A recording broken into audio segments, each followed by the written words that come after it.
추가적인 범행이 앞으로 더 밝혀질 것으로 예상되는데, 당연히 경찰은 이기영을 상대로 사이코패스 검사를 지금 진행하고 있다고 하죠.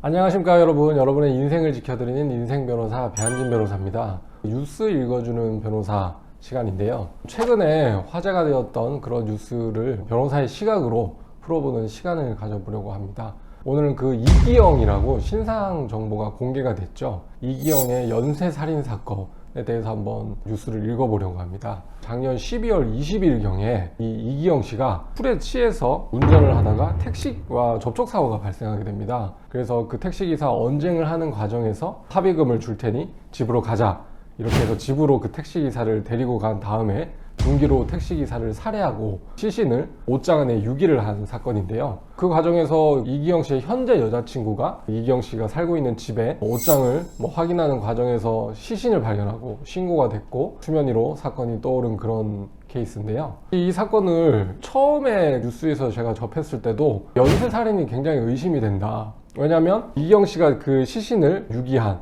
은닉한 그 집이 다른 사람 명의였는데 그 사람이 실종이 됐다라는 얘기를 제가 들었고, 그 다음에 이기영 씨가 사용하는 휴대폰 명의자 역시 실종되었다, 이런 얘기를 들어서 연쇄살인으로 처음부터 의심이 된다라는 그런 기사를 접했었는데, 역시나 그 구속영장 실질 심사 단계에서 집 명의자인 50대 전 여자친구 역시 자기가 살해했다라고 범행을 자백했다고 하죠. 하지만 그 경찰은 자백에만 의존하지 않고 여러 가지 과학수사를 해보니까 이기영 씨가 살고 있던 그 전 여자친구 집 내에서 4사람의 혈흔이 발견됐다고 합니다. 이 역시 혹시 추가 범행이 아닌지 수사를 하고 있다고 합니다. 이기영 씨의 과거 범죄 전력을 보면 총 4건의 범죄 전력이 있고, 그 중에서 무려 실형 전력이 2건이나 있었습니다. 대부분 음주운전 사건인데 자기를 단속하는 경찰관을 매달고 2km 정도를 도망하는 과정에서 경찰관을 상해를 입힌 수공무집행 방해 치상이 있었고, 최근에 또 음주운전으로 실형 1년을 선고받아서 복역을 하고 나왔다. 그러니까 그 경찰에서도 최근에 음주운전으로 실형을 살고 출소했기 때문에 그 음주운전을 하다가 택시기사와 접촉사고를 낸 게 본인 입장에서는 두려울 수 있었다는 거죠. 그래서 택시기사를 음주운전을 은폐할 목적으로 살해하지 않았나,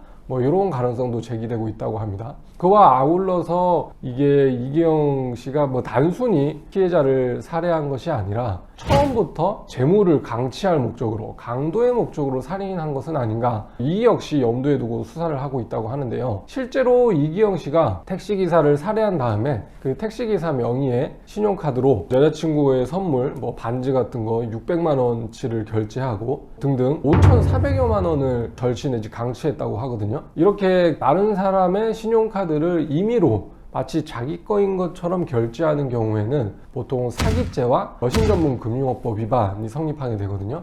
무슨 말이냐면, 신용카드에 사실은 사용권자는 그 택시기사만 있지 않습니까, 피해자분이. 근데 그 사람을 마치 자기도 사용 권한이 있는 것처럼 매장의 직원을 속여서 카드를 결제하고 그 신용카드를 부정하게 사용했기 때문에 사기죄와 여신전문금융업법 위반이 성립하게 됩니다. 당연히 기본적으로 그 피해자인 택시기사를 살해했기 때문에 살인죄, 그 사체를 옷장 속에 유기했기 때문에 사체 은닉죄가 성립하게 됩니다. 그래서 경찰은 처음부터 그 택시기사로부터 재물을 강취할 목적으로 살인을 한 것은 아닌지 혐의 입증에 주력을 하고 있다고 하는데, 결국에는 단순 살인죄냐 아니면 강도 살인죄냐, 죄명이 달라지거든요. 사형은 법정형의 최하한이 5년 이상이지만 강도 살인죄는 아예 그냥 유기징역형이 법정형이 없습니다. 사형 아니면 무기징역이기 때문에 법정형에 있어서 단순 살인죄보다 훨씬 중하거든요. 그래서 경찰이 처음부터 택시기사의 재물을 강취할 목적으로 피해자를 살해한 것은 아닌가라는 죄명을 입증하기 위해 굉장히 노력을 하고 있다고 합니다. 추가적인 범행이 앞으로 더 밝혀질 것으로 예상되는데,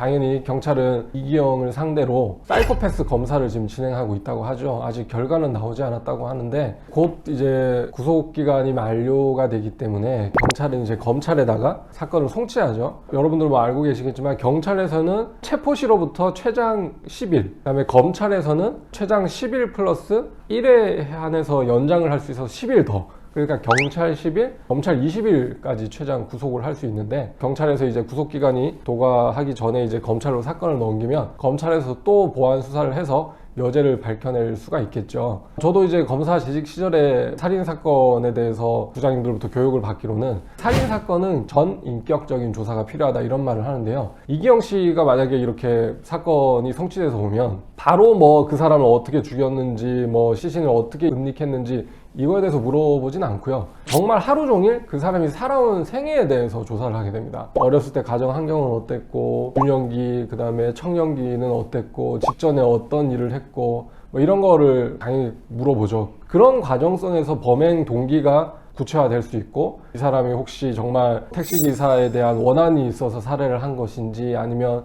실형 복역에 대한 두려움 때문에 살해를 한 것인지, 아니면 단순히 정말 재물을 강취하기 위해서 사람을 살해한 것인지, 당연히 그 전 여자친구의 살해와 그 다음에 이 택시기사의 살해 사이에 공통점이 혹시 없는지, 유사점은 없는지, 이런 걸 통해서 범행 동기를 더 구체화해 나갈 것입니다. 성취가 되면 20일 정도 더 수사를 해야 되니까 아직 시간은 여유가 있는 편인데 앞으로 또 추가로 뉴스 기사에 또 업데이트가 될 것 같습니다. 관심 있으시면 뉴스 기사 또 참고해 주시고 오늘은 여기까지 하겠습니다. 흥미있게 들으셨다면 좋아요와 구독 부탁드리겠습니다. 감사합니다.